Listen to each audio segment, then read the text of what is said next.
ফুটপাত দখলমুক্ত করতে জেলা প্রশাসন এবং শ্রীভূমি পৌরসভার উদ্যোগে শ্রীভূমি শহরে চলছে উচ্ছেদ অভিযান। আর জেলার অতিরিক্ত জেলা আয়ুক্ত বিশাল পুলিশ বাহিনীকে সঙ্গে নিয়ে শহরের স্টেশন রোড এলাকার রাস্তার দুই পাশে অবৈধভাবে ফুটপাত দখলকারীদের বিরুদ্ধে উচ্ছেদ অভিযান চালান। আর এতে বহু ক্ষুদ্র ব্যবসায়ীরা তাদের অস্থায়ী দোকান ঘরগুলো ভেঙে সরিয়ে নিয়ে যেতে দেখা যায়। তবে এর আগেও অনেকবার এমন উচ্ছেদ শ্রীভূমি শহরে দেখা গেলেও কিছুদিন পর ফের সবকিছু স্বাভাবিক হয়ে যায়। এবারে উচ্ছেদ কি স্থায়ী হবে, এটা নিয়ে উঠছে নানা প্রশ্ন। আমার ইনস্ট্রাকশন দিয়া গৈছে ইলেকশ্যনৰ কাৰণে। ঠিক আছে, আজি আমি ষ্টাৰ্ট কৰিলোঁ। আগতে আমাৰ এছিষ্টেণ্ট কমিশ্যনাৰ আহিছিলে, বেলেগ বেলেগ ঠাই ইলেকশ্যন হ'ল। তো আজি আমাৰ ষ্টেচন ৰোডত হ'ল, তো কাইলৈ বেলেগ জেগা হ'ব। আমি চাইছোঁ এতিয়াৰ কাৰণে যদি আকৌ ইহঁতে আকৌ আহি যায়, এইটো আমি পাৰ্মানেণ্ট চলিউশ্যনৰ কাৰণে আমি ব্যৱস্থা কৰিছোঁ। আকৌ যদি ইহঁতে আহি যায় উইল বি আকৌ আমি বেছি ষ্ট্ৰিক্টলি মানে পুৰা পাৰ্মানেণ্টলি বস্তুটো উঠাই দিম। এটাৰ কাৰণে আমি ৱাৰ্ণিং দিছোঁ যে আপোনালোকে আজি একদিন ভিতৰত টাইম দিছোঁ যে আপোনালোকে ইয়াৰ পৰা বস্তু সদায় যদি নকৰে আমি পাৰ্মানেণ্টলি কৰিব লাগিব। তেওঁলোকক বেলেগ কোনো জেগাত মানে এক্সিকিউটিভ অফিচাৰে ক'ব পাৰিব। এতিয়া মই ক'ব পৰা নাই। এইটো as per as the municipality area ক'ত বা জেগা আছে, তো ইহঁতক খাই কিনে এটা জেগা দিব।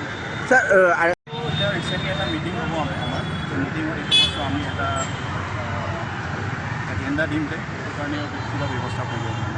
মিউনিচিপেলিটিৰ পৰা আমাৰ ডিষ্ট্ৰিক্ট এডমিনিষ্ট্ৰেশ্যনৰ পৰা এটা মিটিং পাতিম, গতিকে এইটো পাৰ্মানেণ্ট চলিউশ্যন কিন্তু এতিয়াতো মই ক'ব পৰা নাই। বিকজ এতিয়াৰ কাৰণেতো আমাৰ নটিচ দিয়া গৈছে, ইনষ্ট্ৰাকশ্যন দিয়া গৈছে for regulation of this station. ঠিক আছে, সেইটো মই জনাই দিম আপোনালোকক ইনফৰ্মেশ্যন এইটো মিটিংকেইটা ৰোডত আমি উচ্ছেদ কৰিছোঁ। আগেয়ে আমি অলৰেডি চেণ্টাৰ বজাৰৰ আগৰ ৰোডটো PWD মাৰ্কেট তাতে অলৰেডি উচ্ছেদ কৰা হৈছে। যাতে আমি আজি যি ইলিগেলি ৰাস্তাত চলি আছে দোকান বা অন্য ব্যৱসায়ী তেওঁলোকক অলৰেডি নটিচ দিয়া হৈছে আৰু আগে কোৱা হৈছিল ইয়াৰ পৰা উঠি যোৱাৰ কাৰণে, কিন্তু যিহেতু নিৰ্দেশনা নমনাৰ কাৰণে আমি ফ'ৰ্চফুলি উচ্ছেদ কৰিবলৈ বাধ্য কৰিছোঁ। নেক্সট ৰেগুলাৰ ইণ্টাৰভিউটো আমি উচ্ছেদ কৰি থাকিম। নেক্সট আমাৰ ৰেলৱে মাৰ্কেটত ৰেলৱে গেটৰ ওচৰত আমাৰ উচ্ছেদ আছে, তাৰপিছত সাত লাইনত কৰিম। আমি উচ্ছেদ কৰোঁতে সৰু বা ডাঙৰ এইটো চোৱা নাই। আমি চাইছোঁ যদি কোনোবাই ৰাস্তাৰ ওপৰত ইলিগেলি বহি আছে তেওঁলোকৰ এগেইনষ্টত আমি একশ্যন লৈছোঁ। আৰু ইয়াৰ কাৰণটো আমি মানে নিজৰ কাৰণে নহয়, পাব্লিকৰ কজ হিচাপে লৈ আমি এইটো ষ্টাৰ্ট কৰিছোঁ। কাৰণ আমি দেখিছোঁ পিক আৱাৰ্ছত স্কুলিং টাইমত কলেজ টাইমত বহুত জাম হোৱা দেখা যায় আৰু সেই মানুহ সেই জামত ফচি লেট হয় বা এচেঞ্চিয়েল যি ছাৰ্ভিচ আছে সেইখিনি সময়মতে নোপোৱাৰ কাৰণে বিভিন্ন প্ৰব্লেম হোৱা দেখা গৈছে। গতিকে আমি জাষ্ট হেল্প পাব্লিকক মানে আমি